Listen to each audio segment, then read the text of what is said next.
তুমি যদি ভালো রাখতে পারো আমাকে, আমি কেন তোমায় ভালো রাখতে পারো না? তবে আমার মধ্যে মা আমাকে বলেছে সবার সাথে ভালো ব্যবহার রেখো, তাহলে তুমি ভালো থাকো। মনের মধ্যে এই কি বলে না, কিন্তু বোধ ওইসব নিয়ে তুমি যাই কিছু করো, তুমি যদি খেলাধুলো করো সবার সাথে সেভাবে হাসি খুশিভাবে থাকবে, দেখবে তার মজাটাই আলাদা। তাতে কিন্তু কষ্ট প্রচুর পাবে, একদম ব্যথা তাতে প্রচুর, কিন্তু তাতে আনন্দ তার থেকে বেশি হবে। কিন্তু অশান্তি করতে করতে এমন একটা জায়গায় যে পৌঁছবে না, যেখানে শান্তি তুমি শান্তি, এইটুখানি আমি বলতে পারি। এতগুলো দোকান, ডেকাস লেনে এত দোকান, যে দোকানে দাঁড়িয়ে খাবে সেই দোকানে মনে হবে যেন একটা ডেকাস লেনে খাবার খেয়ে। এই তো কথা। আর জয়মা একটু আগে তুমি জিজ্ঞেস করলে না তুমি এত ভালো থাকো কি করে? হ্যাঁ।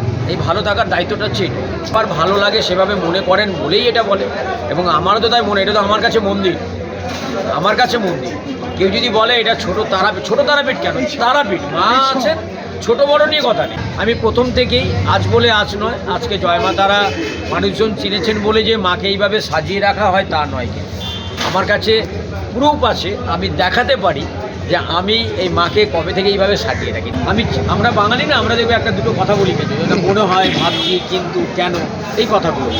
তা আমি সেই জায়গা থেকে একটাই কথাই বলেছিলাম, আগামী দিন যেই দিন আসবে সেই দিন এটাই দেখতে পাবে এবং এটা করেই মাকে পুজো করা হবে।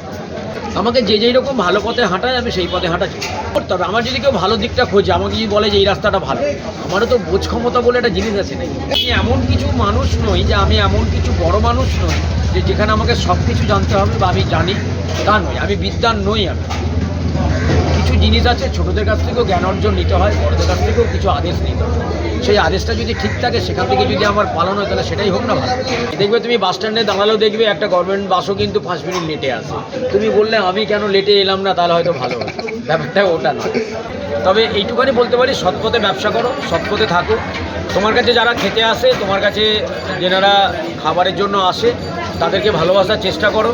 তাদেরকে মানে বিশেষ করে কাস্টমারের কথা বলছি, তাদের যদি মনের কথা বুঝতে পারো, তবেই তো তুমি সাকসেস।